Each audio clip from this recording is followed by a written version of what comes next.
This is the Alaskast. I'm Austin Manoic. And I'm Landon Albertson.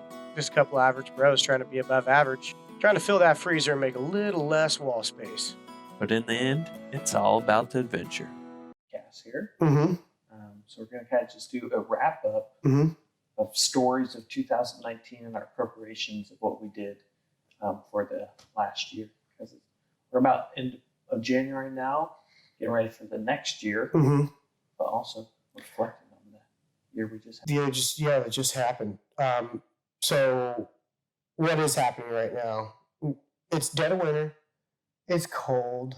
I mean, I'm not going to tell you I'm not cold. Certainly, I'm not cold. Another man never tells another man he's cold, right? You told me that before, and I'll be the man that says I'm cold. I'm that guy. Okay. Usually, if you get hypothermic, someone else is like, "Hey, you're getting a little bit weird. What's going on? Let's warm this guy up." All right. So yeah, it's getting a little bit lighter. We're thawing out. Noticeably more lighter. Like coming home from work. Before it was dark. Now I'm seeing the sunset. So it's starting to feel better. It starts to jump. Time starts to jump.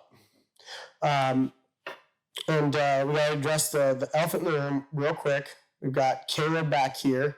He'll probably do like an appearance. He's going to probably do some cameos. Rob's a hunter. Caleb is a hunter. He got his first grouse this year.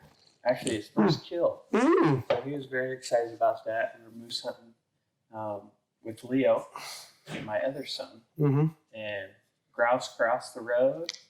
So we had side by side. We had the 22 already ready for that because we see grouse up there all the time. Rough grouse, and hopped off, walked into the woods a little bit. It flew up in this little cedar tree, and Caleb lined up the shot and got us lunch. Right on. So I saw in one of the other prayer adventure videos.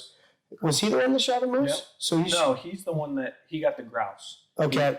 He was the one with the grouse. He kind of shows him holding it up, and then my older son is the one that got the moose. I didn't hold it up for a second because I didn't have a strip. So my dad had a dead down, so he put the gun on his shoulder. So Love's kind of explaining that I had to get down on my knees, and he kind of used me as a gun rest. Put the 22 on my shoulder and plug my ears, and let him have it. I love it, man. You do it right, and with the keeper, you're getting kids involved. Takes a lot of patience, and then also filming the hunt is it's a whole nother level filming the hunt. It's not even on another level filming the hunt with kids and making sure that everybody's first off safe, and then trying to get media around it. You don't want to drown the whole adventure and I've got to film this. You can I don't know, miss certain aspects if you're trying to film the whole thing and not just really be present. It's a lot tougher. On the blacktail hunt this year that I went on with Keeper and Jordan, was not very concerned about the filming of deer dying as much as I was my kid and my wife having a good time. And then not ruining it, not ruining the adventure by trying to produce it, or try to get content or media for the next short film or whatever. I wasn't concerned about that. It didn't even cross my mind. You know what? I'm just going to keep the camera in the pack and I'll film what I film, and I just hope that they have a good time. Replace the camera weight with snacks and warm foods, stuff like that. Lots of snacks. That's what keeps these guys going. Yeah, snacks. Yeah. Snacks are top thing. Snacks are top shelf. What's up? See? I think that with Leo's moose hunt, I wasn't really focused on, I guess, documenting it as that I want to make a video out of it. I was more documenting it like a home video. I want to remember this. Yeah, I want to remember it. But it turned out to be a very awesome. Yeah, very cool little video. Keeper loves looking at the videos, almost even the cell phone videos, in any video for that matter of him. He's I'm okay, I can get half an hour of time, an hour of time till nap time. Just gotta turn this phone on, go to our adventures, right? That's very cool. Yeah, I mean, shoot, you got your kids are older, much older. You know, I've got a year and a half old. But let's put some structure to this. So essentially, Alaska on off season activities and this whole 2019 wrap up. It's 2020 now, but we're getting ready for the draws to come out. But if you're anything like me, I don't ever even think about the draws and me actually getting a draw. I have already set up my entire schedule as far as what I'm going to do, like all of my hunts. So besides like some like off the cuff, last minute fishing trips or whatever, but like I don't where I'm at with Keeper, I just don't have all the time to go do everything. You know, I've got hunting I can spend away, and I use all of my runway for like fishing trips. So I'm like very present until fall. But so we've got February 15th, the draws come out. And essentially we talked a little bit on the previous cast was November, I believe, around November 15th. Where's our fact checker? Caleb, we need to train you to be our fact checker. And we could probably find it right here in the handy dandy guides. The handy dandy Alaska regulation booklet. But I already have my notes on exactly what I put in for. Not dates, but this is, on the very back page. So how much time, I guess, do you know what hunts, because like coming from out of state, I don't know exactly what units to do. So I do a lot of research, which Alaska Fishing Game puts out, like your draw odds. And then their website is like one of the best for success odds, how many hunters, how many days, all that. They do a lot of records. So I put in a lot of time of research before I pick my hunts. Do you have, like, you already know I'm putting in for go in this unit? I play catch me if you can, you know what I'm saying? It's like I like to shoot. I don't like to go back to the same exact spot because I think it's a good spot. Like I play catch me if you can, and I'm like cherry picking different spots across the state because you can spend your whole life adventuring and not even scratch the surface. And actually, like many states, right? Like a lot of Western states, you could spend an incredible amount of time and not touch everything you want to touch. Alaska's like that, right? But just different. Same, but different. It's like you can spend your whole life adventuring, but how much money do you have to set aside for those adventures? Because the further you get out and the different like logistical nightmares, that's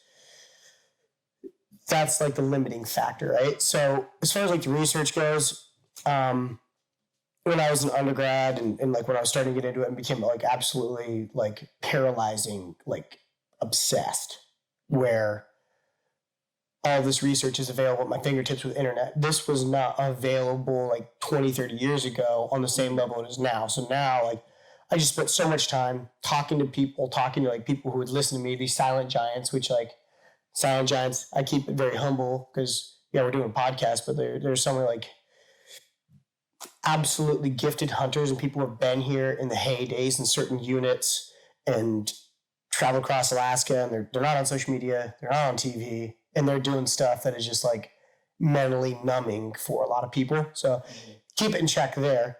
But I've done an incredible amount of research, and now sometimes when I talk to people, I don't like talking about really exact spots, talk about ranges. And there's like this like courtship of how much information am I going to give out and what I know and what I've done and what I've reconned. And it's like this, okay, because information here, it's not like, you can have access to my private land. Come on over here and I've got a bunch of, giant bucks and you just got to figure it out and be in the right spot at the right time, or private land for elk, etc. Like Alaska is like a very knowledge-based, very logistically based, and relationship-based kind of hunting state because, like, who's your pilot? People ask, who's your pilot? And I'm like, I really, don't necessarily have one. Like I've got some friends, but I don't try to use that up where it's like, hey, can you drop me? And I'm always bugging my friends. Like, hey, can you drop me over here? Can you do this? Like, if I'm going to go do a hunt with pilots, I'm going to be at their shop helping them with standard maintenance. Shoot, I've swept a lot of floors. I've cleaned up a lot of like hangers, you know what I'm saying? Where I'm like, hey, I'm just trying to help, It's like, try to check the ego at the door, This guy spends thousands of dollars on annuals, thousands of dollars on his airplanes. So what I try to do is, yeah, man, I know you need your spark plugs. I'll buy new spark plugs. I try to buy, I know you're doing your, you just spend a bunch of money on your annual. You're not necessarily looking to go drop, a few hundred more dollars into fuel, a few hundred more dollars into, oil change. So that's where I come in, where a lot of people are like, oh, so-and-so's got a plane. We'll just go do that. Mm-hmm. It's not like that. You're talking about personal pilots. Absolutely. Like personal relationships. Mm-hmm. Yeah. That's different than just like hiring somebody to go out. But basically, I'm going down a rabbit hole. You got to keep me in check, dude. Like I'm going down a rabbit hole and talking about like logistics and sound, like sound plans here and relationships. That's a whole other different ball of wax. Mm-hmm. Talking about 2019, and we're talking about research. What do I do? Yeah. I've been down so many rabbit holes. Now I know. Basically, I just go for weather, and I understand.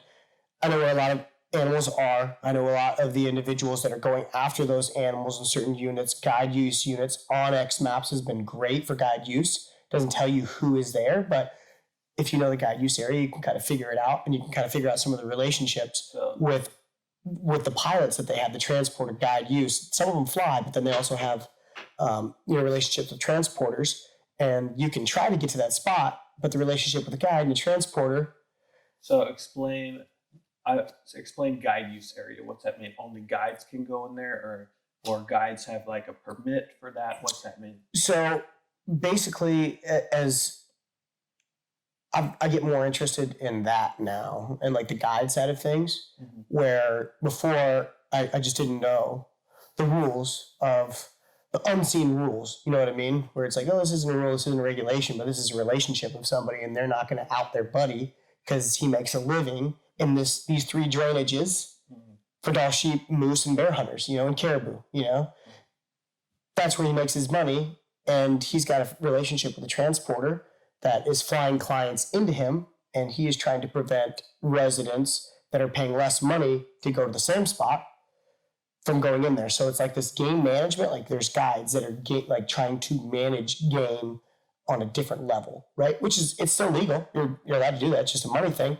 And some guys aren't willing to break their relationship with their friend or their guide, business partners, etc., to put an average bro like me, into the juice because somebody's making the money there.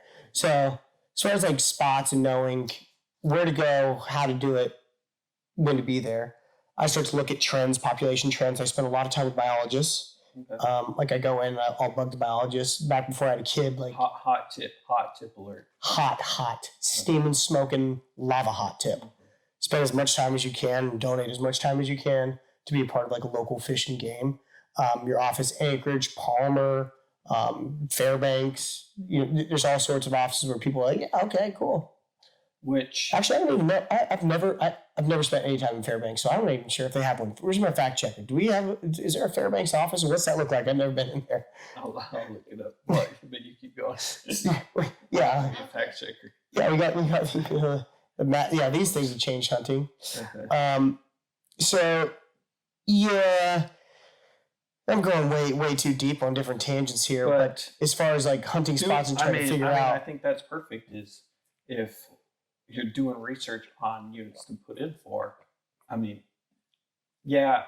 don't think that when you go to Alaska Fish and Game that they're going to be like, yeah, check out these coordinates right They here. don't do that. They don't do that. No, but they have the information. If you come in, I've learned from talking to biologists, if you come in with some research of, hey, I want to try this toke area off of here. What do you know about the number? If they know that you've done a little bit of research, they're a little bit more willing and absolutely got the info to help. Right, and like you go in, hey, I drew this tag. Mm-hmm. I'm thinking about access here, and here. Fairbanks does have an office. Okay, sweet. All right.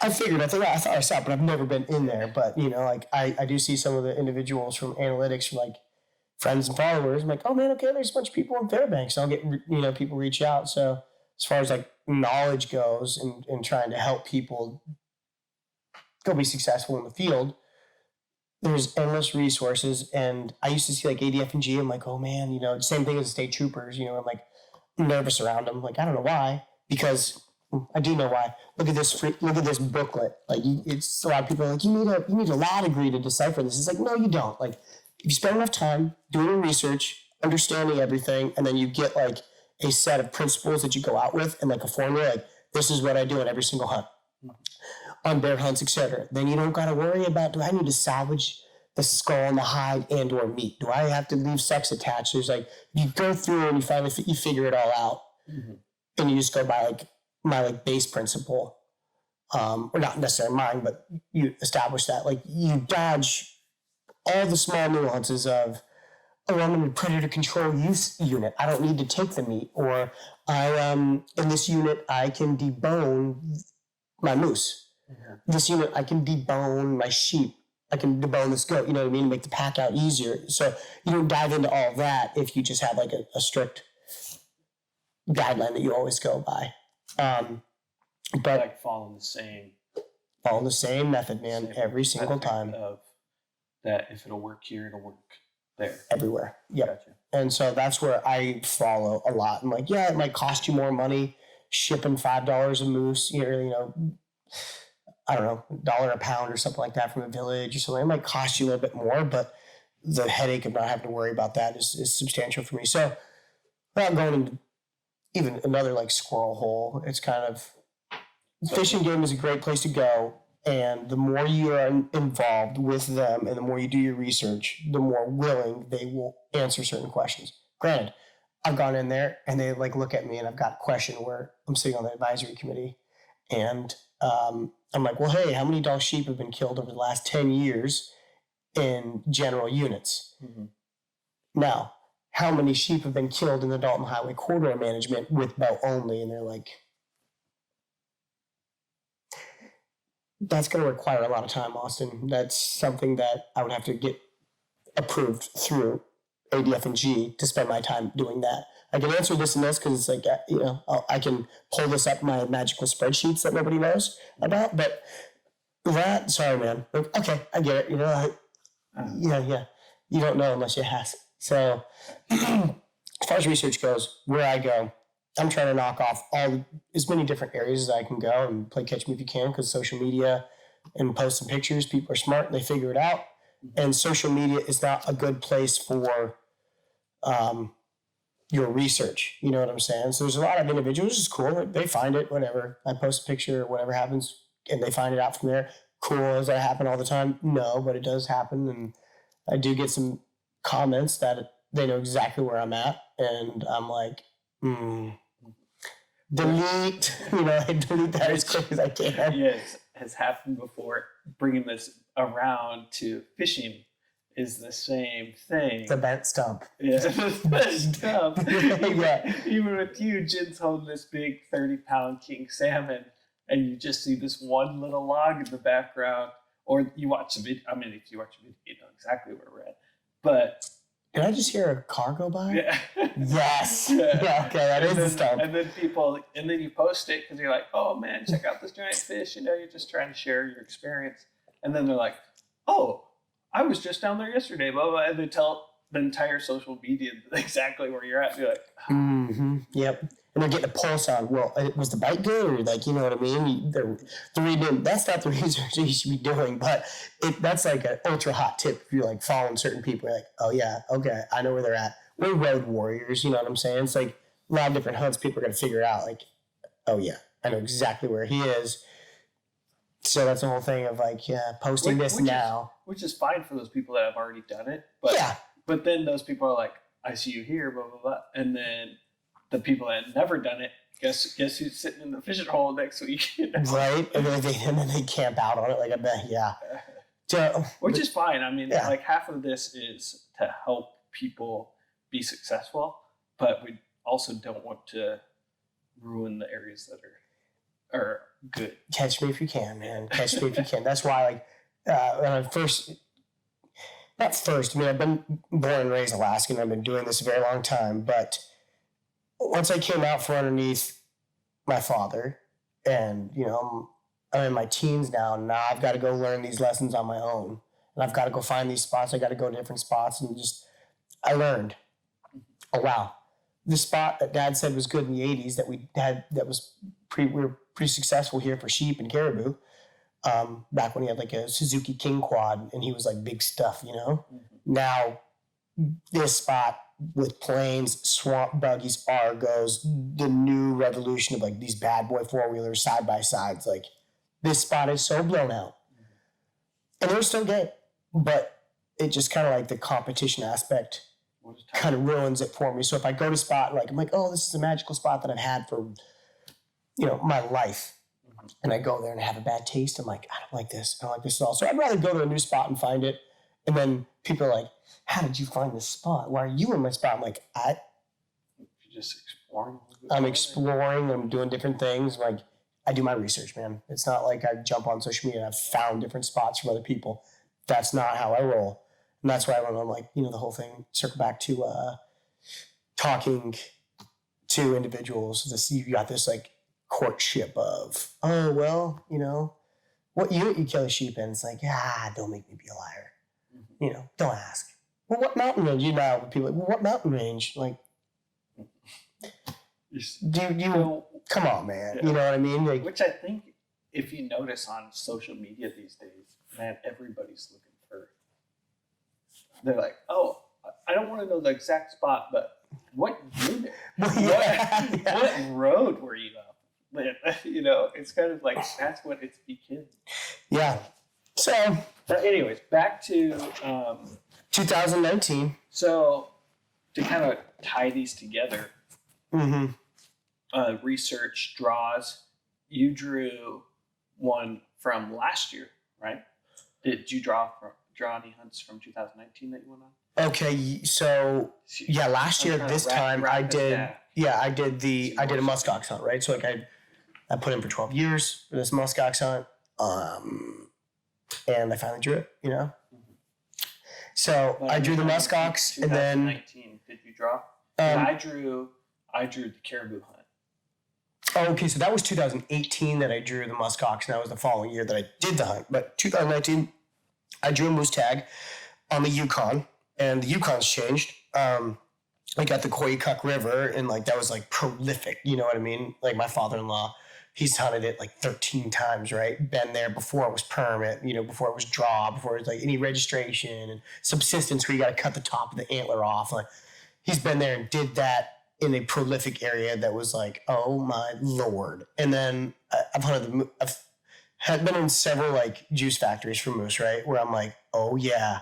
I've been in certain pockets of animals and game where I'm like, okay, I understand why this is draw. I understand certain things, you know, like, okay. And I've been to open, you know, over the counter areas where I understand that it's, you know, a draw. But this last year I drew a Yukon moose permit, low success. And then there's like several registration hunts. And basically it's like, once again, logistics, how much money do you want to spend in fuel and how much time do you want to spend? So tell me the story of the 2019 draw moose hunt. So, because I want to know what's the difference between harvest ticket experience and a draw hunt experience. Okay. Is that the same? Does it cost the same? What goes into planning from a draw hunt versus a harvest ticket hunt? Like kind of give me the whole story of the draw hunt moose. Okay. Of 2000. So check it out. Same thing with sheep, same thing with all animals. Just because you draw a tag does not mean you're going to get one. There's going to be an incredible amount of effort regardless of what you do. And as much, if not more. If you draw it, oh, I got a moose this year, right. 2019, clear some freezer space. Right. No, you still have to get there, and you still got to take the time to get there and spend the money. Like, doesn't matter how far out you go. Now we're talking like how far you go. But as far as the registration permits, over the counter, and draw hunt, the draw hunts, if you draw, you just know that you are going to potentially see less people in this spot. There's a certain amount of draw tags. It's more of a limiting people factor. Yes. Okay. You will see less. It doesn't mean you're going to see more animals, but it could. Just depends on like where you're at and where your research is within your, you know, draw tag.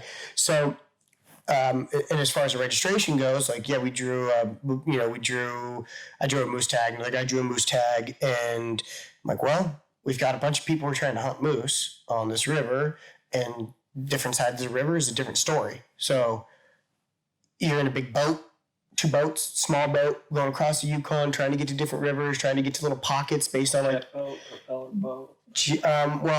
Prop. One was a prop, one was a jet, and then we had a smaller jet boat that we deployed once we got to an area where, okay, we're gonna go tear this up. But I'm kind of like, well, I've already shot moose, and I would rather go and, even though like we hunted it for a couple days, we saw a lot more moose in the permit area, going to a different side of the river, upriver, downriver to different areas. So you're making a base camp and kind of just running up and down. Yep, and then it's just time and effort and energy, and then fuel. It becomes a fuel game. How much fuel do I have? Where can I get fuel?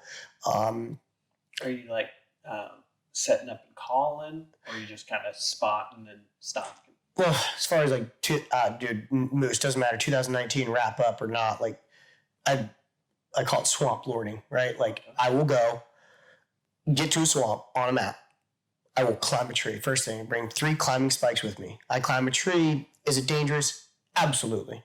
Is it hard to climb trees and chest waders? Absolutely. Are many people doing it? No. So you're walking around in waders. Chest waders, yeah. Chest waders, and you got climbing gear. Yeah. So, I just climbed up. So I just thrashed my chest wader. I go through Sims chest waders every year or every other. Actually, the Sim pair that I have now that I got. My wife's like, why aren't you using them? I'm like, well, I'm using my last pair until they're completely thrashed, Mm-hmm. So climbing up, it's dangerous. And if it's a really good swamp, I'll throw a rope down and then grab a tree stand, and I'll put a tree stand up there. But am I going to sit in the tree stand? Nah. I can't sit there for very long. Like, Okay. So squirrel.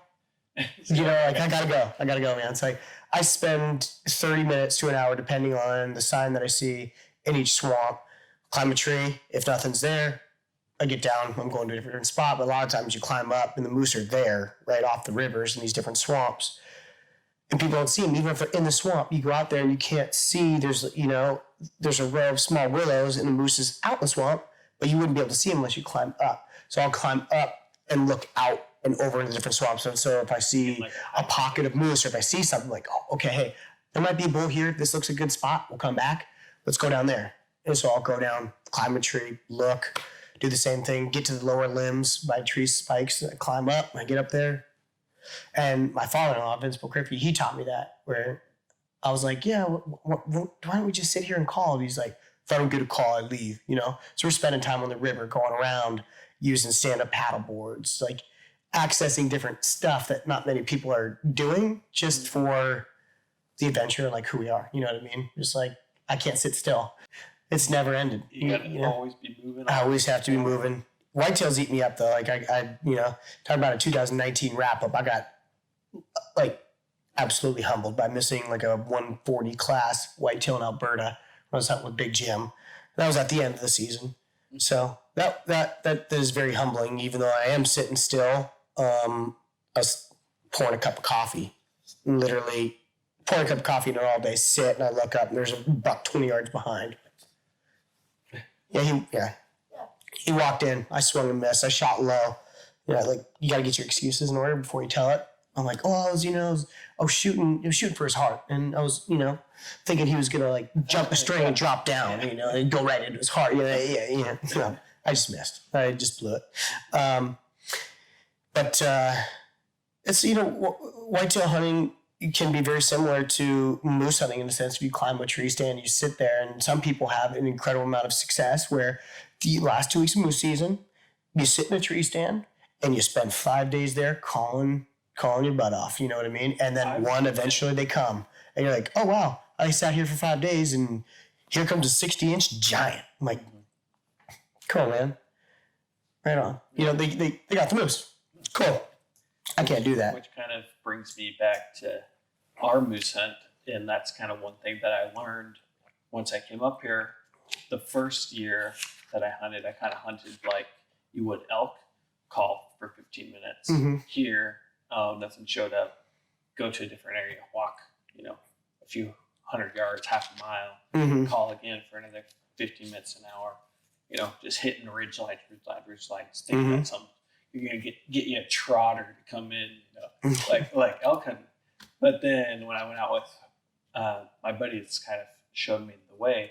While they go to like one mountaintop, call, hours, call there, go back to camp, go back to that another mountain, or the same about call, and then eventually, like it just they'll start coming to that area that they start hearing moose. And with Leo's bull, that's what we did. We top of this mountain, called all morning, came back for lunch, went back to that mountain, 60 yards from where we were calling that morning. Boom, moose is standing right Yep.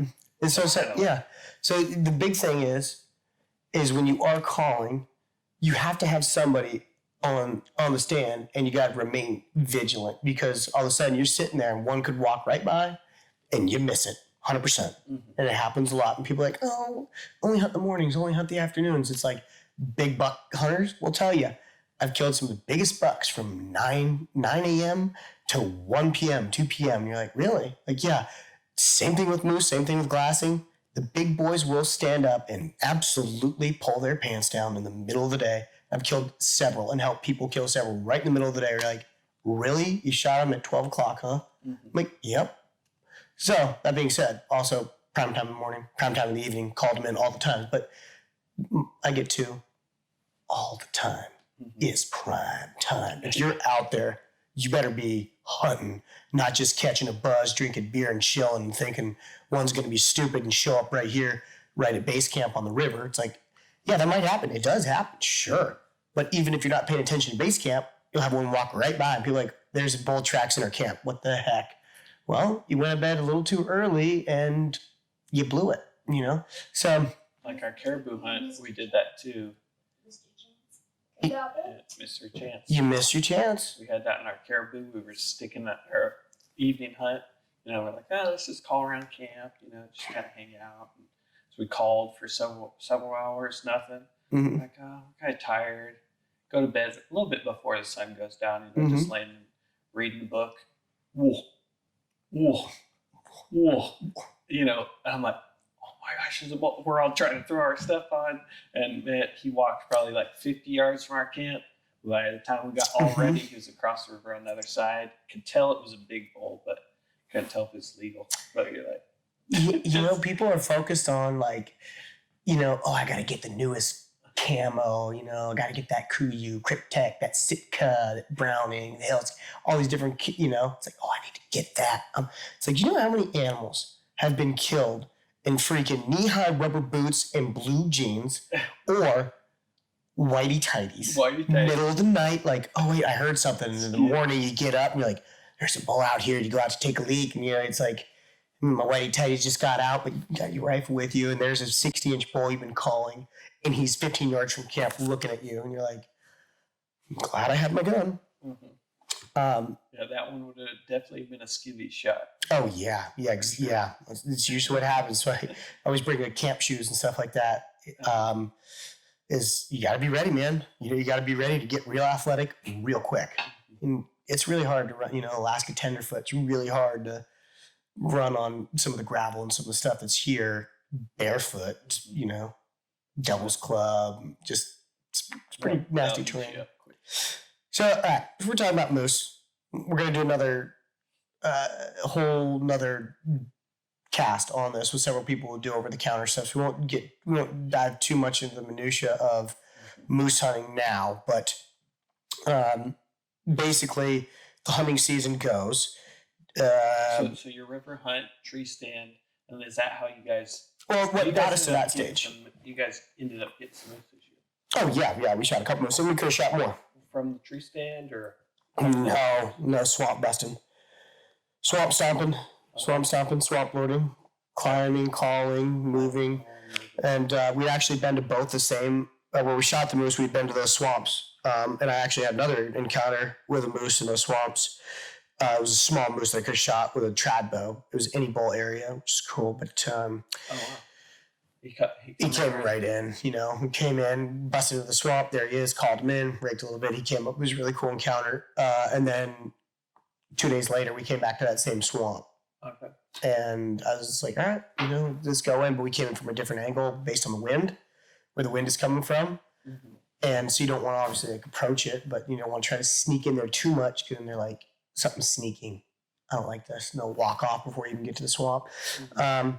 But yeah, we shot that moose, or I shot that moose, which was really cool. And I say we, it's like a family thing, man. I'm not like, anybody could have shot this moose, right? It was my tag, but anybody could have shot this moose. It's our moose. We're all going to work together and spend the next, 5 to 8 hours slicing and dicing and packing this thing, sharing the meat. So it's family. Like anytime that I go on, really. You pulled the trigger, but everybody got the moose sushi. Everybody got moose meat, right? And then the other moose on that trip, we hiked in, marched into a swamp. Actually, me and my two college best friend, lifetime best friend from kids, I finally wanted to go on this hunt. They did their hunter safety, got all dialed up, and they came out for this hunt. And it'll be a film. It's really good stuff. Hunted before? One has been with me before. Actually, they both have been with me. One in Pennsylvania doing like a whitetail hunt, and then the other on black bear hunts and like a sheep hunt when we had the time. And they came up specifically for this. Let's fill the freezer. So it was a really cool adventure to have them along. And then once we finally shot the moose, got up to it, we're like, look at this moose, like the guy from Pennsylvania was like, oh my Lord, how are we going to do this? We're like, one leg at a time, man. And then he did it. He dove right in, which was so cool. Like he dove right in. He's like, yep, tell me what to do. We're going to do this. Hold this leg. And he's like, well, what do we do now? I'm like, well, sit down on your butt. We're going to lash this onto your back, with this pack frame. We're going to go to the boat. We got 2 quarters here. Let's go. And he's like, okay, cool. And so just started marching the quarters back, put him in the boat, on the tarp, we're doing all this stuff, right? And then the next moose that we do, he's like, moved over, he's just like, I want to pack this thing. He just dove right in and loved it. And I'm like, I love that. I absolutely love that. People who dive right in, we're getting chewed on by bugs. It's raining. It's cold. And he's like from Philadelphia, right? And he's just, he's an athlete, right? He still plays rugby. And we met each other playing Penn State rugby. But his mental tenacity and toughness in the situation after an entire day of a downpour in a tiny little john boat, 16-foot skinny john boat, sitting there on a folded bench, we're all just getting soaked the whole day. And then we all split up in the evening. My father-in-law finally gets back after dropping the other moose off in the big boat. I was like, hey, you guys should go here. We'll go over here. We walked into the same swamp we'd already been in, shot this moose. Like the rain and everything just died. And I said, somebody's going to kill a moose tonight. It's happening for sure. Called him in or? Called him right into 15 yards. Boom, boom. Oh. Yeah. Was he hunting there or what? Oh, yeah. Just walk right in. I'm like, this is this guy's first experience. Just like that. Yeah. And he had this, it was another guy on the hunt that he shot. So my friends went with my father-in-law, Brian and John, with my father-in-law to the spot that was just like thrashed. I mean, it was obliterated. Where I'm like, there's a giant right here, and he's going to come if this weather stops, right? Mm-hmm. They go one way, and I almost stopped him right before I left him, looked him in the eye, and I'm like, good luck. Instead of saying, you guys come with me, And I looked at him, and another guy was with me. It was one of my dad's friends, and he ended up shooting the bull, which is cool. It was his first Alaska moose. He moved up to Alaska, and he shot his first one. That was cool, but really wish it was my buddy who's a lifelong Alaskan who's never shot one to get that experience. But that's just like, what you want me to control this whole hunt and be like, no, you're coming with me, Like they all had the game plan. They had fun, and we get to the swamp that we'd already been in that day, in the pouring ass rain, just nasty. And they were in the boat all day. And finally we get out, weather clears. We're sitting there in a swamp, calling, raking. 20 minutes later, walks right up. Calling or cow calling? At that stage, what do you prefer? Or I guess it's later. Raking always works. Always rake. Rake. But it's the same thing with elk, man. If an elk has, a bull, right? Like if a bull has his harem, he's not going to want to come to the call. He's not going to leave his girls, right? Mm-hmm. So it just depends. This is a majority of rutting animal behavior, right? At least in my experience that I've found. Like I can apply it to elk, and I haven't killed many elk. It's just kind of actually any elk. I don't want to talk about it. Elk is very humbling as well for me. But I've been there. I've been in the ball game. I've seen it. I know. I was hunting with a trad bow a lot, and no excuse there. There's a bunch of people killing animals with trad bows every single year. I've been on several elk hunts where I film professionally, but elk just keep me humbled, man. But taking notes from the guys that I'm filming, I just know it's the same thing with moose. Like if there's a moose with cows, the only thing you can do is pressure him. He's not going to leave them for sure. You have to pressure him. If you can break him up and split him up somehow without him seeing you or catch him in a certain situation, he is going to get to them. Yep. Challenge. Yeah. Yep. So I was just bull grunting at that stage. It was mid-September. The rut had not really popped off hardcore yet. It had just started like September 14th, right? And he didn't have any cows. And it was a nasty day all day long. We got him out of his bed, called him. We heard him stand up, crashing. I'm like, oh yeah, that's a big bull. You're going to shoot him for sure. Before he even got there, I'm like, oh, he's a dead bull. He's coming. We've got the perfect wind because we're looking at which way the wind is blowing. It's blowing back towards us, towards the boat or towards where we entered. Mm-hmm. And he locked up and came right in. It was awesome. So yeah, we were talking, we dove into moose. You can tell like kind of what our thoughts are. It's supposed to be a 2019 wrap up, but we started, let me circle this right back again. Permits come out February 15th, and we have bear hunting in the spring through the summer, which people are like, oh, I'm done bear hunting. They're rubbed. There's certain places where bears are coming out of hibernation and they're chilling up in the glaciers, and then they finally come down and out, and we still got great hides. So that's very relative. Bear baiting, bear hunting, you can get good hides all the way into July. Some people are like, BS. You want to come look at my hides? I killed a bear on July 4th out of bear bait on a river. Very far away from mountains and beautiful hide. Wasn't rubbed, nothing. I'm like, what are you doing? That being said, I've also shot bears in June, like grizzly bears, and helped my wife kill grizzly bears, just a mangy, nasty, rubbed up, mean old grizz. But at the same time, I'm not like necessarily shoot them for trophy value.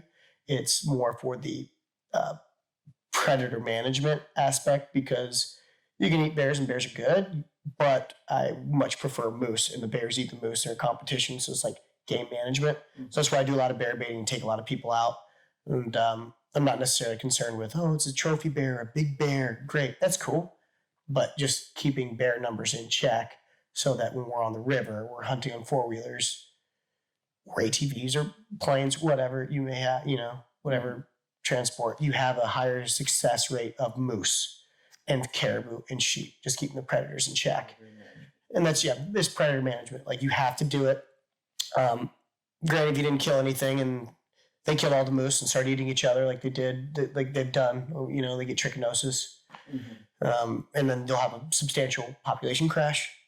They can manage themselves, sure, but you got diseased bears, and we can't even eat them. Well, I guess you still can eat them, but you got to get the temperature up. If you get trichinosis, that ain't good. So the seasons, you get the permits come out.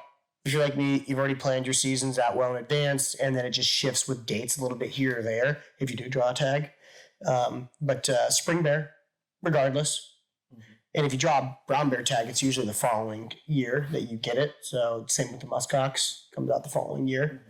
But the bear hunting, cool. I like to bear bait. It gets me out. I do cast and blast. I like to go fish, set burbot lines, since we're kind of in a king salmon crisis right now. I used to fish for king salmon in the middle of the day, waiting for bears to hit the bear baits. Or, I'll go down depending on where I'm at and what season it is on, me killing bears. Like Prince William Sound, for example, you can only shoot one black bear. So in different units, you can shoot up to 3. Yeah. And you get 5, but some areas, if you have a predator management, you shoot unlimited. And I don't know where we're at on the status of like the predator management of in certain units. So like, you can't talk tough and say you can shoot unlimited bears right now, but there has been a time when you can. So you get 3. So like, that's where I like to hunt. And I like to take people out locally, especially, even though a lot of the moose hunting that I do is not really local. I'll fly out and go, I'm talking tough and predator management, but you go and shoot a couple of bears, and the guys who do hunt here have a better shot. And it's not like I'm being like altruistic of, I'm helping everybody else out. Like, no, I'm recreating, being in Alaska. Like, I love it, to go out and go do this stuff. So it's not just trophy hunting or meat hunting, or predator management, all these things. It's like, no, just, it's like to go out, and spend time. Like the beautiful forest. You're like bird's chicken. I'd like to see you shoot one. Yeah, probably. Last year was my first year bear baiting because it's not allowed in Oregon. But so I tested it out this last year, and man, it was a blast. We didn't get too much action because if you're in an area where you can drive to, a lot of people can drive there too. So we had some competition, and it was a learning process for sure. Oh yeah. And these bears are smart. Like here, yeah. We're like I said, the average bro is trying to be above average. You've got pilots that are in a different game that can fly out, and the bears don't give a damn. They don't care about human presence. A lot of the places here, locally, they smell a human. They know exactly how far away it is, and that means death. Mm-hmm. So same with the rivers, and just anywhere where you can get within, a day, relatively easy there and back. Mm-hmm. With any type of transportation, there's going to be people there. There's going to be competition. This isn't like, oh yeah, Alaska, it's great. Like, yeah, sure, there are certain spots like that, and people will fly and spend a premium, but it's going to take time. But for the average guys on the road system, or the guys, the above average, or whatever you want to call it, the pilots or the people who've got boats and more time can fly out, you can get further. But even then, there's still people at a lot of landing strips in different places, So people think, oh yeah, it's going to be great. The game is so abundant. It's like, well, it is, sure, but the competition is abundant as well. And there's a lot of really badass guys getting out there and doing it. And it's like, yeah, I'm out here, I'm doing something. And then it's like, who is that? I've got no clue. It's Landon and his two boys out there doing it, packing a moose, Like, okay, cool, you know what I mean? Like, so people are doing it on this, an incredible level. Even just competing, just being in the game, just being in the ball game. So the bear baiting's cool. That's where we start. And I zapped a bear this year with my recurve, which is cool. That's very cool. In a spot where like, oh, I don't know if I'm going to go shoot one. It's like, they're coming in. I'd rather take somebody, but then you take somebody, and like last year I took somebody and I kind of showed them the ropes, and then they kind of stiffed me on bear baiting this year. I'm like, okay, well, cool, we keep running this, and he stiffs me, doesn't return my call. I'm like, oh, okay, he's probably busy, whatever, And then I get an emergency call. Hey, I'm on such and such river, and I need some help. I'm like, what? Where are you? And he set up a bear bait 1 mile from where I was at. I'm like, really? This is how it's going to be when, Broke the cardinal rule. Yeah, this where you want to be when Jesus comes back? Huh? Okay, that's how it's going to be? Oh, I got cheap dog food. Cool. Give me a pallet. We'll go, Okay. You didn't listen to what I said about this one particular spot, and you got a can opener, and yeah, hope you got insurance, man. And I said, even if I was, even if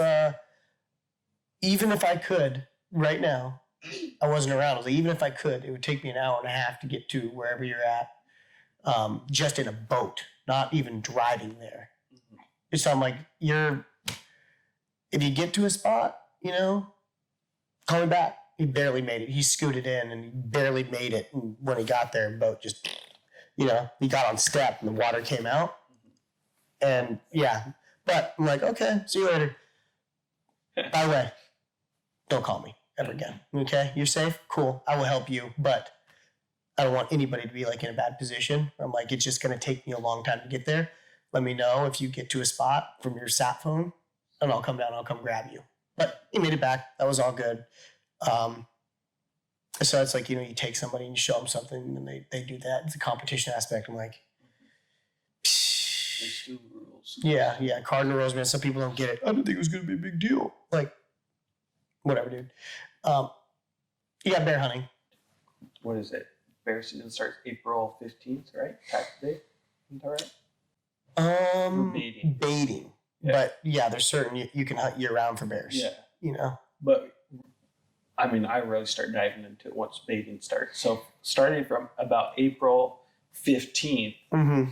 You're hunting in Alaska till, You can hunt year round, man. Yeah. You can hunt year round for big game in the state of Alaska. Depends on how much time you have and how much money you have to get there, right? And how much once you're successful. Yeah, those are the two limiting factors, really, is time and money. Yep. But so we got bear, then caribou, deer, sheep, goat, moose. And then basically once August 10th happens, everything just opens up. And bears are open, and not everything, but different units. Like you have a moose season archery opportunity. We have a couple units locally that goes from the 10th to the 17th, which is cool. But I'm always out hunting sheep. Yeah. And that's, we can dive into all that, like into minutia. But usually I try to go several times throughout the season, depending on the hunt and who I'm going with. And maybe our next one should be sheep stories. Yeah. Sheep, maybe. I think that'd be good. I know zero to little about sheep. But bringing it back to the bears, my bear season, because I do a lot of fishing, that's like my main, I wouldn't say my first love, but I get wrapped up in it. She's got a hold for sure. Yep. But so last year with our bear, the unit that I hunted, grizzly closed the 31st. And I wasn't getting a ton of black bears on my camera, so or May 31st, and then June, like king salmon runs are starting to come in thick, so I started switching gears, but I had my bait out still, and I'd go check it every once in a while. And I got wrapped up in fishing, and I come back to check my bait, and it just got toe up. Yeah. I was like, what did I miss? I get my camera, died like 2 days before. So I have no idea what kind of squatch hit my bait. But like you gotta keep on constantly doing that. You have to Or stay like committed. you're gonna miss like a good animal. I think what you're trying to say is all the time is prime time. Yep. You got to make sure that like once your barrel gets empty, usually they'll move on, find another one, and then you're like, oh, I got a new pattern. Sorry. But the baiting is fun, but how much time, effort, energy, and money do you want to spend feeding these things? I'm like, I'll just keep feeding them a little bit more. Let those moose calves have a chance. If they're eating dog food, they're not eating, my theory at least, moose calves as much. Have you noticed that at a certain point you're not getting hit as much? Yep. There's several things that happen during the several things that happen during the bear season. Basically, they come out, and once they find several baits, they might like circle and they go for the sweetest stuff first. Like you're allowed to bait with like scraps of like salmon, right? Like tails or something like that, Yeah, or maybe you can't use any like fillets, No. but you could use heads and bones or something. right. You can use those. And like I took out heads one time. You're not going to eat heads. You're allowed to use the heads. I took out, went to the Russian River, caught a bunch, hiked out with, me and everybody's heads, and I got out there and dumped it at the bear bait. And then my trail camera, here's the fish, here's the dog food. Didn't even care about the fish. Didn't even care about those fish heads. Nope. Don't want them. I want the good stuff. So bears, they come, they go, they figure out who's got the sweetest stuff. And what they like, you know what I mean? So it's like if somebody's got a barrel full of donuts and bread, they're going to hammer that before they go and hit the dog food. And your bait site is very important. Got to have water. Got to have water usually near your bait if you've got a bunch of like salty, sugary foods. They like to go and lap it up and go back and hit it. So, or it's like, we're getting ready. We're talking about Alaska hunting seasons, but you guys did your, hunting moon. The off season, before bear season and after permits come out, or just, in the winter, just hiding from the thawing out, so to speak. So that's cool to go do those hunts and even doing other hunts to lead the state. But now that you're here, it's real expensive to go and do any of that. So The thing about Alaskans, I guess, is a good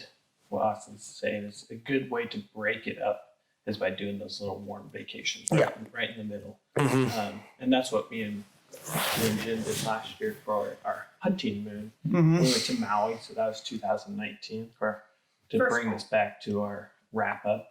But we went to Maui to kind of escape the cold for a little bit, and ended up hooking up with another YouTube guy down there, Paul Medea, Medea Outdoors. He showed us the way of where to find some goats on top of Mount Poly. They stuck one with my bow, which was pretty great. On the way down, ran into some ranchers who invited us onto their property to do some axis hunting. But the next day, we were going to hunt Paul's tree stand. Ended up with a hog. And then the next day, we went and I shot a nice axis buck on that ranch. So we just had this glorious. That was the start of 2019. And I was like, this is going to be a good year, baby. Oh, I man. got 3, I guess the Maui Slam, I thought was the Spanish goat, axis deer, and hog, but I didn't know that also Maui has mouflon sheep on it. Mm-hmm. In certain places. In certain places. So I thought I had the Maui Slam.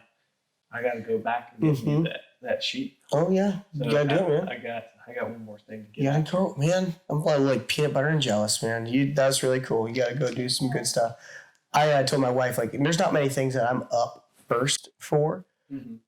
I've been there, done that, right? And it's way cooler to see my wife and my family and everybody else shoot critters. Mm-hmm. But at hunt in Maui, we went to Molokai and met Ruben Villa, Too Smooth, really cool dude. And he took us out on private land after we found out that Molokai hunting was very tough to get to the public land, like yank and do it type of deal. And it's all true. Everything you hear about it, it's not going to happen unless you go. Ran into a guy and he really hooked us up. So she shot not 1, but 2. Boom, boom. She shot a doe, then 2 bucks stood up. Boom, she shot a buck. Mm-hmm. And she shot a goat as well. And long story short, I have not gotten access. And so daddy's up for the axis. So you guys are going here in a month or 2. Mm-hmm. Yep. So is that on the list? Oh, absolutely, 100%. So I already got my license. That's like the hardest part, getting your license and then getting the gun checked in through Maui Police Department. You know, I killed one with a bow, I killed one with a gun. Hardest part is getting legal to do all of it. But once you do it, you're like, oh, okay, cool. I'm in the game. You know? Yes. So just to kind of help the listeners out, we wrote up a whole blog on Maui hunting on our website. So, and like one of the things that you want to definitely check out is how you get your license, because you have to either have taken a hunter safety course or you have to take theirs before you go and get a letter of exemption. And get a letter of exemption if you have one with a, because they've got reciprocal or whatever that is called. Any United States state that you have taken a hunter safety course, you have your number, your ID, and you take a picture and send it to them. They'll send you an exemption letter and then an exemption number, and then you can plug that in, and then you get your license. Exactly. So if anybody who ever wants to hunt Maui, make sure that you go to their website and get this exemption before you. And it takes some time, so you want to do it well in advance. Yeah, I get people planning a trip. Do it months in advance. I get people who ask, like, oh, yeah, I'm going to Maui. Like, I leave next week. I'm like, man, you kind of missed the boat. Because they, it didn't take us too long, but if you run into a hiccup, it could take some time. It seems like there's on island time. Yeah. For sure. And then I took archery equipment, which you don't have to check in with Maui or with the islands. But if you take a rifle, I hear it's a whole deal. Maybe you can go into detail. Yep, you got to go to the Maui Police Department with a money order. I don't believe they take cash. Maybe they do take cash, but you got to spend $25 or $50, something like that, to get this rifle checked in. They check it. They take fingerprints. They do everything short of a colonoscopy. To make sure you know what I mean. Like you're legit. You don't have this. So it's pretty intimidating unless you know exactly what you're doing. You go in I don't have any game violations. I'm not wanted in the other states, and my rifle is a hunting rifle. This isn't like a sawed-off shotgun. So there's certain things like that I can understand. Looking at the barrel length has to be this. This has to be this. It has to be a caliber of such. There's a few rules there, but so plan a day for that. Yeah, that's what I did. I got there and planned a half day to go in, got my money order, and did all that. Then spent some time on the beach because you're in Hawaii. Once you get your gun checked, then you're just free to go about it. Yep. And But it depends on where Also- you're at, because we were at like a medical conference. My wife was doing a medical conference, Okay. and she's like, I don't want you to get me kicked out. You have to ask them if you can bring a rifle. I'm like, well, they might be golf clubs. She's like, just ask them at the front desk. And so I am like, okay, well, hey, so I'm hunting during the days and I've got a bow and a rifle. Like, what should I do? And they're like, oh, we'll link you up with security. So like, I met the security guy, and then I was linking up with them and taking the rifle and putting on a lock and key there. I'm like, I really don't want anybody else to have possession of my firearm at all, period. Mm-hmm. But that was the rule of the resort. But So they locked it up somewhere. yeah, like in the security, Oh, okay. in the security office with like 3 other people. So, but I met the guy and they're like, hey, so did you get some? I'm like, yeah, I did, and, I got a goat today. They're like, oh, really? Mr. Alaska gets a goat. We're at this like the Grand, I think it was Grand Wailea, where I'm like, I don't belong here. I do not belong here. A guy like camo and kuyu walking through, like blood on my shoes. Like, oh, this is terrible. But that was pretty cool. We went there and wouldn't be able to go there unless somebody else was footing the bill. So, which is cool. Continuing education. Thank you. Credit where credit's due. Thank you, Jordan. Thank you where she works, which is cool. So at any rate, we went there, did that, checked on the rifle, and I met the guy, and the guy was like, oh man, you shot one with a gun? I'm like, yep. Today I'm going out with a bow. He's like, okay, cool. And I shot one with a bow that day. Like I left the rifle and just brought the bow. And I came back and he was like, I gotta introduce you to my brother-in-law. And then I linked up with him and ended up being a cool dude. Justin Shaw, he's a realtor in Maui. And so he took me to a couple places on private land where we marched around and tried to hunt axis deer there, spot and stock. So that was With really a cool. bow. Yeah, with a bow. Nice. But we didn't see any big bucks, and they're pretty jumpy little critters. Oh man, there's some skittish critters. Um, They're so cool, like the sounds they make. the mewing, and Like this so vocal. the bark. And then you hear woo, this weird And snarl. they are pretty beautiful. Oh, he's the most beautiful and tasty deer there is around. Black-tailed deer are pretty cool. Those are real handsome with their double throat patch, but I guess axis buck are cool. Are they bucks and does, or are they hinds and stags? Oh, the buck and doe. I think I don't know. I've heard people call them both. Mm. I don't know. Yeah, we get potato. But Alaskans kind of get we get essentially a free pass when they're in Hawaii, not with game laws or anything, nothing of that sort, but with people in private land, they're like, oh, you're from Alaska? Oh, cool, come on over here. Yeah. And other people and like even locals are like, yeah, no, get out of here. You know what I mean? So which is really cool. That's how I met people in Molokai, and they're like, from Alaska, where at? They're like, oh, from Palmer. And he's like, yeah, I spent a lot of time in Homer at the fish processing plant. He's like, take my number. We're gonna link up. Mhm. Molokai. I'm like, okay, sure. Like, I'm probably never gonna talk to this guy again. Like, he's probably just being nice. Like, he's probably nice to everybody. And he's like, yeah, hit me up when you guys have a hard time hunting. We'll figure it out. I'm like, okay, cool. He's like, hey, you shoot a goat this year? I was like, yeah, I got a nice billy, 9.25, 9.5 or something like that. 6-year-old. And he's like, yeah, I did too, man. I'm like, really? So he spends a lot of time back and forth in Alaska. He's got an Alaskan residence, but he splits time back in. He spends a lot of time in Homer, so he's like Hawaii Alaskan, Alaskan high and whatever you want to call it, totally cool dude. Basically, after that, linked up with him, called him, said, I spent a whole day driving around trying to get to this public land on the ONX. I'm looking at it, like I know where it is all at. And he's like, yeah, I'll take you out. So the next day we went out with him to private land, which is really cool. And as we shot goats and deer and all sorts of stuff, and it was a really good time. So we get a free pass. That's really cool. It breaks it up before bear season. The summer, all that starts, but I don't spend that much time. In the summer time, I'm either working or getting ready to take off for the hunting season. And this year I did a dog sheep hunt with my brother and a friend. That was really cool. Got my brother a ram. It was supposed to be Andrew Warner's ram, but the ram that we were on kind of got swept out from underneath us on opening day. But that's just part of the game. There's another group of young dudes who came from a different spot and shot the sheep after another group of people spooked that ram that we were on. We were waiting for him to come into his pattern. They came in on opening morning in a different spot and totally blew him out, and it was real upsetting. That's what happens, you know. And on the way out, we saw a ram, and my brother was like, all right, you know, he ran up and got after it and swung and missed pretty good in the first shot.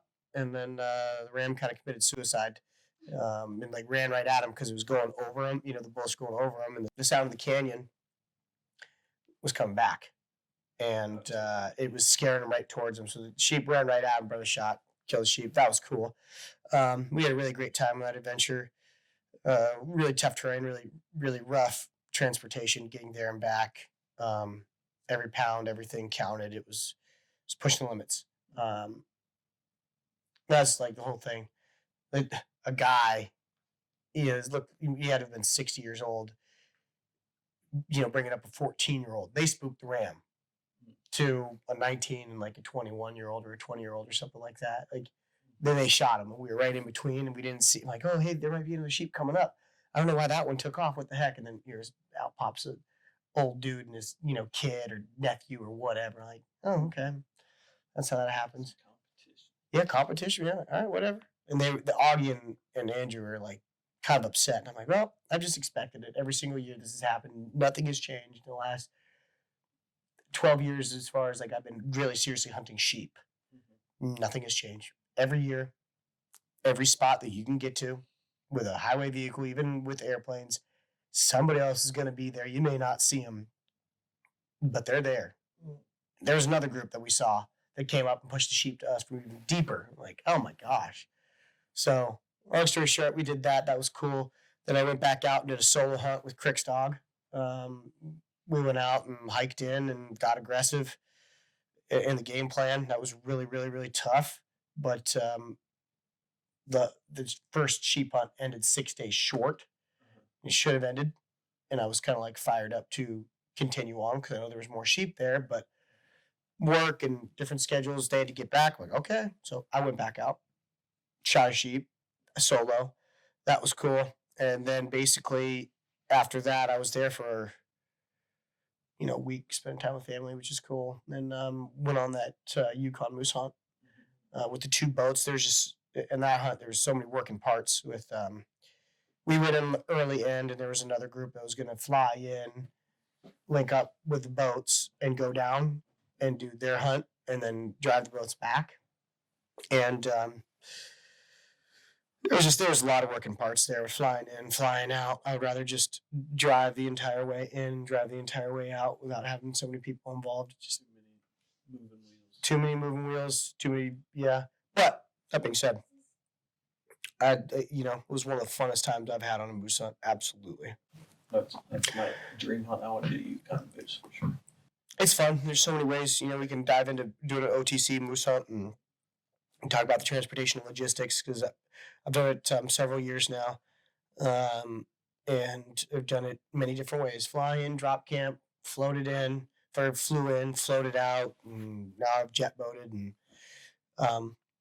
it's great. It's a great hunt. It's a lot of fun if you draw the tag and you go and do it.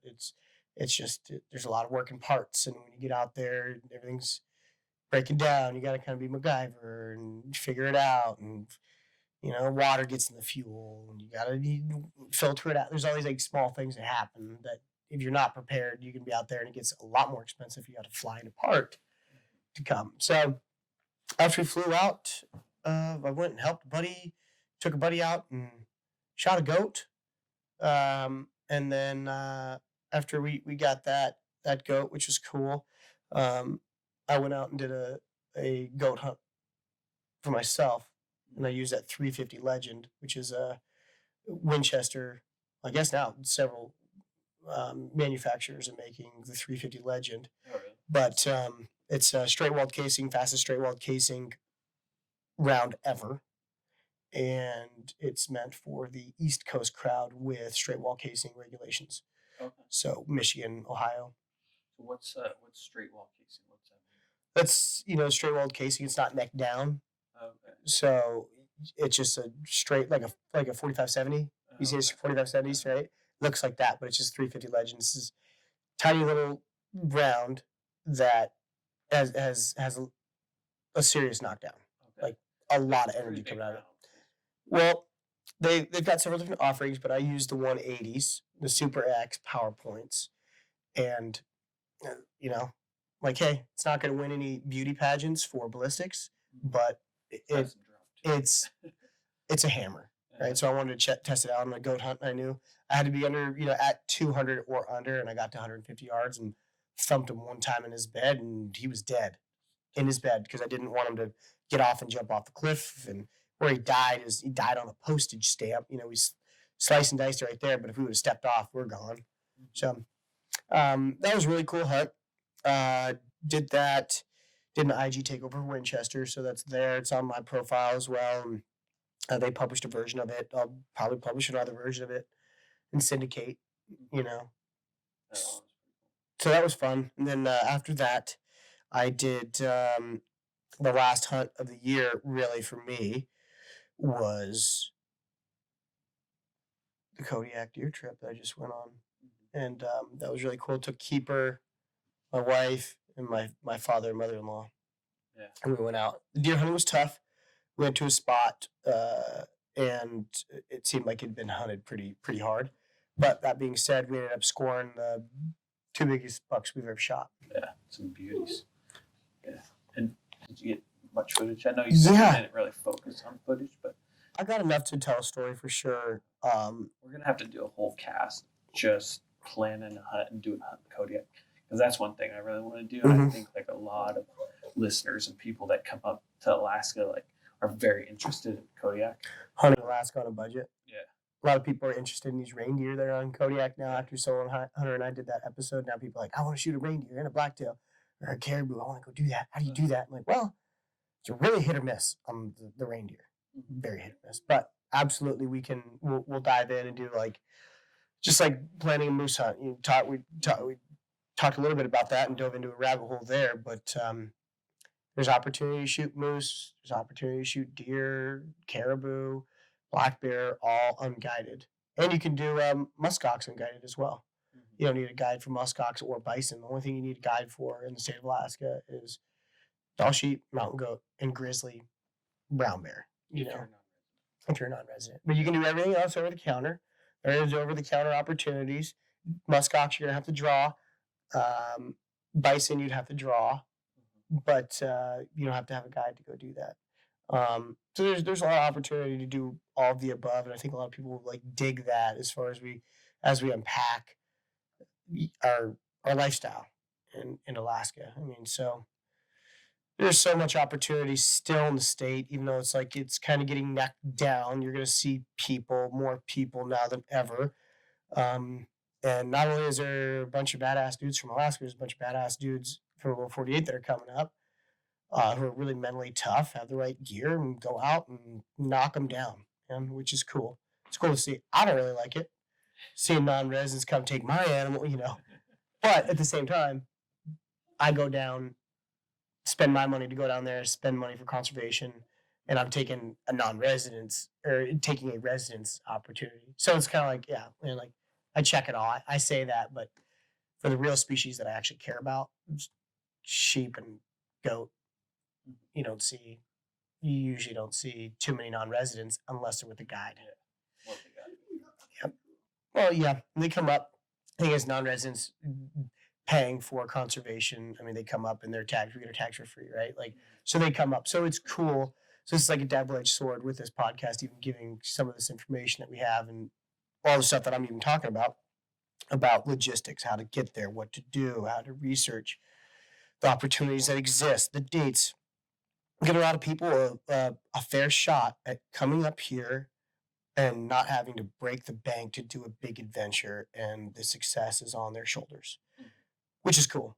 And so that's where I'm kind of just in a different space now with having this kid and my life. And I know that my freezer's going to get full somehow for sure. It's going to happen. Right. Since you're at those 6. Yeah. 2019. Bear, muskox, sheep, goat, moose, deer. Yeah.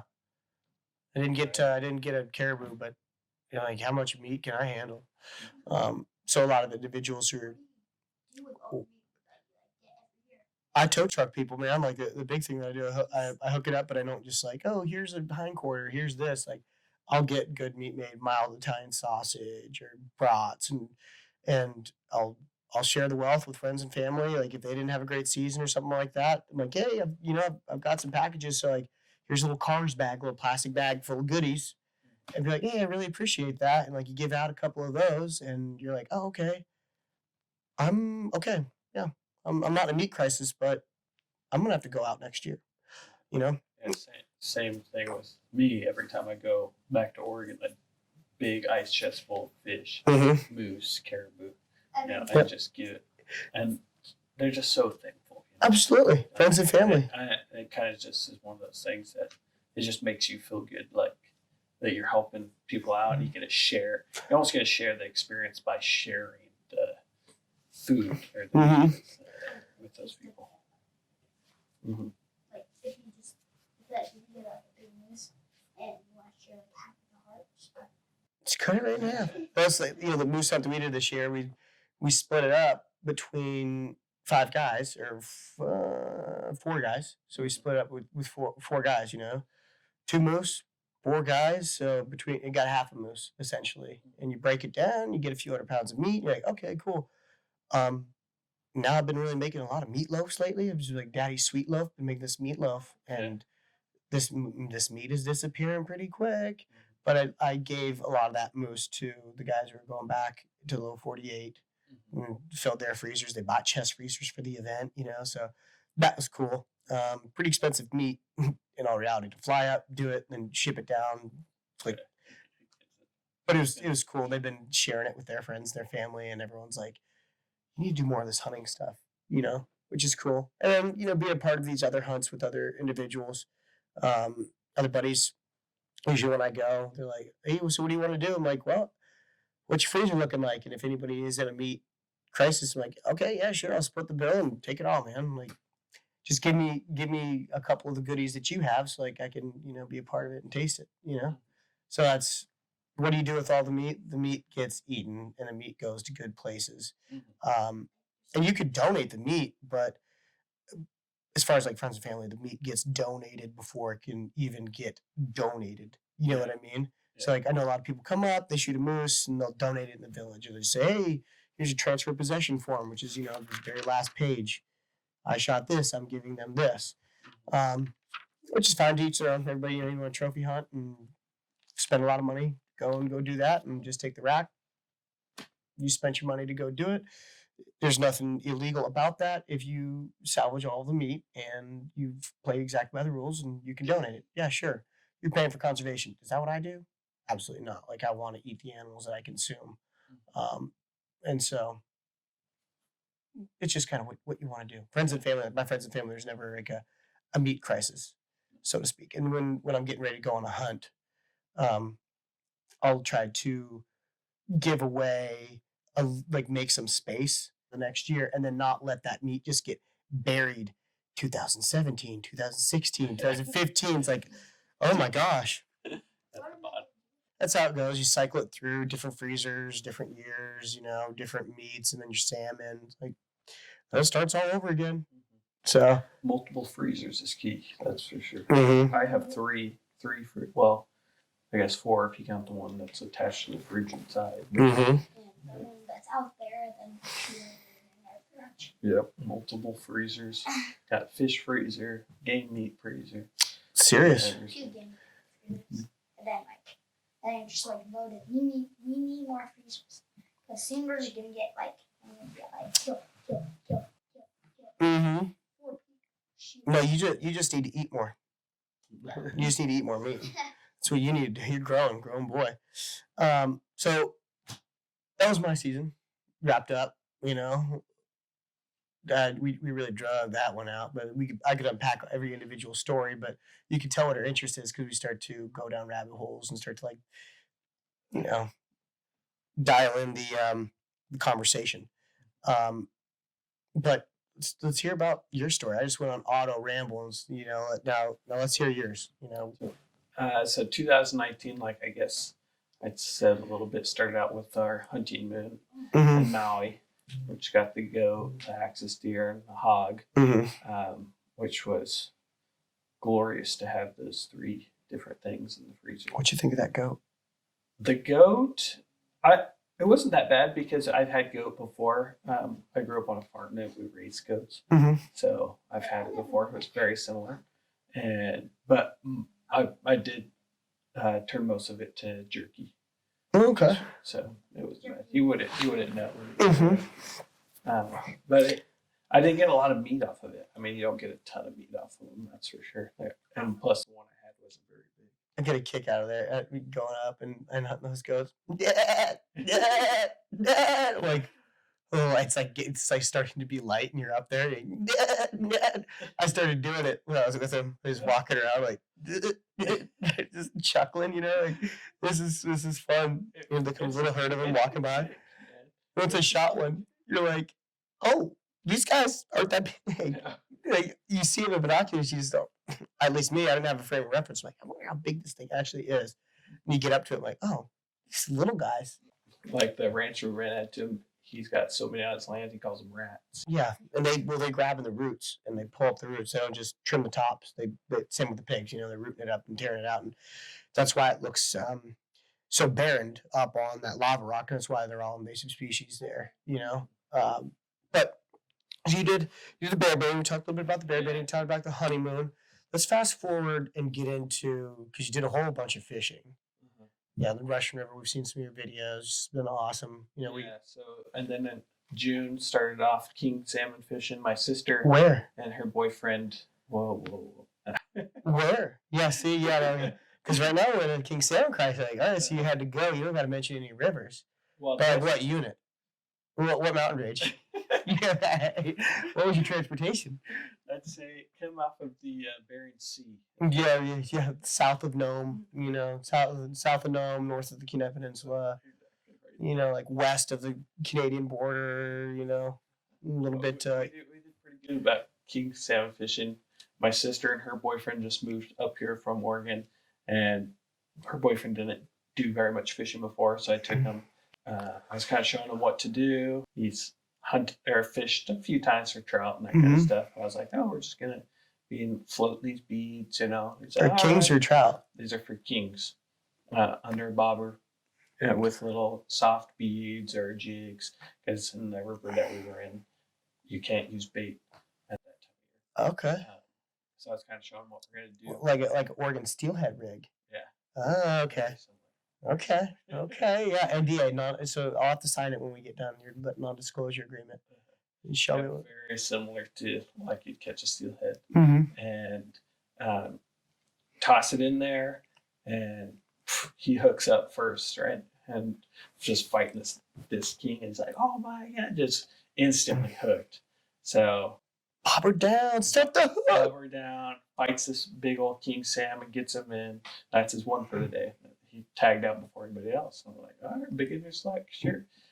Start drinking beer, man. So then I hook into one. But one thing about Alaska or fishing with somebody is you got to have a good netter. Oh, no. A good netter.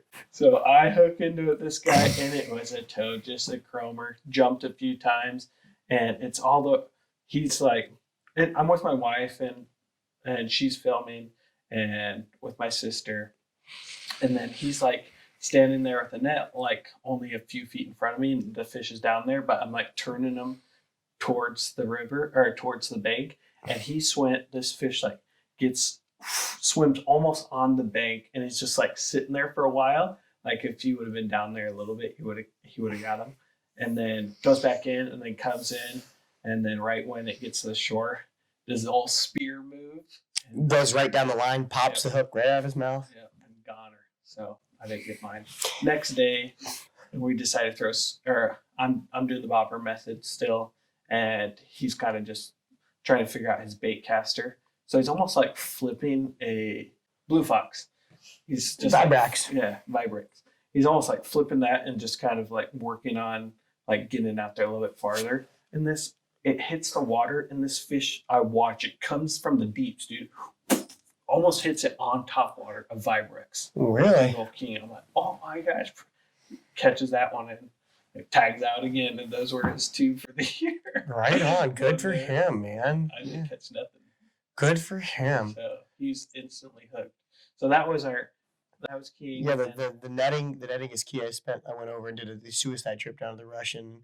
And the fish weren't really there, but I just put in the time, and I had a kid next to me, like, oh, I'll help you. I helped him land one, and then he knocked off 3 right there, and then he's like, oh, I'll help you. I'm like, I thanks, man. I appreciate it. I got this, bro. And then I started netting it myself, and I would have limited it out, but I leave with 2 under the limit. After you go before midnight, Mhm. and then you get your limits after in the morning. You know what I mean? And when I went home with 6 fish, like they were jumping it up, Mhm. and like went home with 4, which is fine. But I did that trip. It wasn't necessary for the salmon. It's like I need to get some mental clarity for a little while here. I need to go do this solo trip with my dogs. Yeah. It's just so key to have a good netter. Oh And gosh. just a tip for anybody who's netting for their first Stay time: if away. you just hold the net in the water and then just let the fisherman kind of just lift the head and then lower the rod, and the fish will just float back into the net, and then you just lift it straight up. You don't want to try to Don't do it joust. yourself. No spearing, no jousting. Just put the net in the water. It's the best thing that you could do. And the other thing is grabbing the net, pulling the net up, Okay, and yeah. then don't slide down the line, right? Like, don't slide down right at the fish. Clear beyond the fish, way under it. Don't go towards the fish. Go under, and then you let the net go, and then scoop it up. Because I know some people try to do that, and the fish goes under, catches the net, it pulls right out of their face, and you're like, oh my gosh, I just fished all day for that. And I really wanted that king salmon, buddy. Yeah. And then, you drive 6 hours, 10, 12 out, you're like, oh my gosh, that would have been really sweet. Even though you're fishing, you're getting what you need out of it. But you want to eat that fish, you know what I mean? Definitely. Especially, and like we fish the same like local spots, and like you can tell the difference in the taste, 100%. You say you can, and we're still gonna do a blind taste You test. can, 100%. Like, I can. Like I could. We'll do it. We'll have to do that. If I have the same palate. The developed palate. The developed palate. Sure. I'm just like, this tastes like Salmon. salmon. Yeah. No, I can tell with copper too, and I know when there's a good even dip netting the copper fish. I'm like the other night I went to my wife. Doing a nighttime ritual with the baby.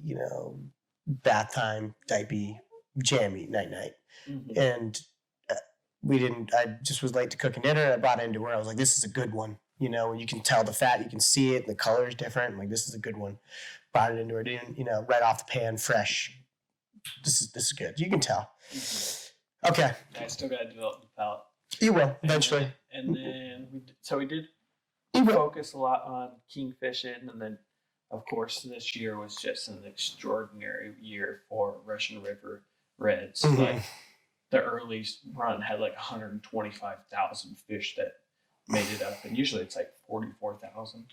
So it was just extraordinary. They raised a limit to 9 fish per day, 18 in possession, and you're just walking on fish's backs, man. That's fun. But it was a blast. So we limited out a few times there. Got your And salmon. then got our salmon. Went on lots of ocean fishing trips and did pretty good there. You know me. I fast forward to that hunting. Get to that big Yeah, game yeah, hunting. yeah. Talk to me about that hunting. What's going To on the there? hunting. And then You didn't go out. You went out on a moose hunt, right? And then moose hunt. So our moose hunt was first, and Leo, my oldest son, he was up to bat this year. He just finished his hunter safety, Mhm. and so brought him up to where I've been successful for moose before, and called for a few days. we got this guy, right? Yeah, where I got this guy, same area, probably within 2 miles of each other, Mm-hmm. and called for a few days. Nothing. Had to come back for school and work for 2 days, and went back up, and ended up calling one morning, seeing a freaking toad, but he never wanted to come in. Drove back down to camp, came back up right where we were. Bull, this funky horn on one side, You get your video and, up. and funky horn on this side, like almost a fork, weird horn, and this side was regular, a little smaller, but 3 brow tine. and he shot him at about 60 yards. Oh, right on. And it was just beautiful. And they said they were surprised that they were like driving their side by side, and side by sides are pretty loud. So they were surprised that he didn't like walk off and like run away like 60 yards. exactly. That's awesome. And then we went on our caribou hunt, which I drew a caribou tag last year. So in the draw, I drew a caribou tag, did a fly out hunt. And that was my first time, me and Jen's first time in the airplane, or one of the Super Cubs. And man, that was just That's price. An adventure in itself. Yeah, price worth the admission, right? Anybody that's never flown in a Super Cub before or done a hunt like that, I highly suggest it. And we were successful on shooting a big old caribou. Oh, sweet. And you can video up on YouTube? That video is up on YouTube too, which I shot him at like 30 yards with my rifle. Sweet. And You should have the bow. yeah, I wish I had a bow. Next time I'm gonna have the bow. Yeah, right? And then next time you eat tag soup and you're like, I should have had it right, Exactly. That's how I get. And then yeah, that was our year. Sweet. So you guys getting ready to go back to Maui, so it all starts all over again. Tags are coming out. So all in all, it's a pretty stupendous year. A great year. And 2000, I guess it's 2020, 2020. Where did the decade go? It's all happening. It's all happening right now. So permits come out. We're going to be doing some more. We have a lot of exciting content that we've got scheduled. We've got a lot of exciting casts that are going to be coming out with more average bros like us in different places across the state. Different people that have came up from Alaska or came up to Alaska, found success on a budget. A lot of guys who've got some really cool stories. A lot of mentally tough people that have created their own success, and looking forward to chatting with them. So we had a great year. We're blessed to live here. It's getting lighter. It's which is finally like, oh, okay, wow, this is why we're Alaskan. Here we go. So yeah, this is the third of many. We've got the Alaskast on Instagram. We're going to be populating it on our websites, the YouTube channel, playlist Mission Alaska, and basically, do we have an email now? Yep. Yeah, we have an email, the Alaskast at gmail.com. So TheAlaskast at gmail.com. That's how you get the cast. That's right. That's how you get there. So if you've got any questions, or if you have anything that you want to weigh in, you want to ask about Caleb and the state championship run with the local Pop Warner Steelers, you can go ahead and chat there. He might be an admin for us. Jen might be doing some admin. Ren's going to be editing him up, and I'm trying to keep up with a 1.5-year-old. Yeah. So Alaskast on Instagram, which we're still figuring out as far as where's all the traffic going to go? What are we going to do? But you're going to be seeing it multiple places. It's going to be out there, and basically find it where you find it. If you have any questions, comments, concerns, hit us up. Let us know if it's good, if it's bad, or if I should be behind the camera and Caleb should be over here running the show. So let's. As far as the third cast, this is us signing off on the Alaskast. Thanks for listening. Yeah, thanks. Bye. Oh yeah, hit subscribe. Anything you guys say? What's your concluder here? like and subscribe. Like and subscribe. Okay, like it. Mission Alaska and Pray on Adventure. Nice. There you go.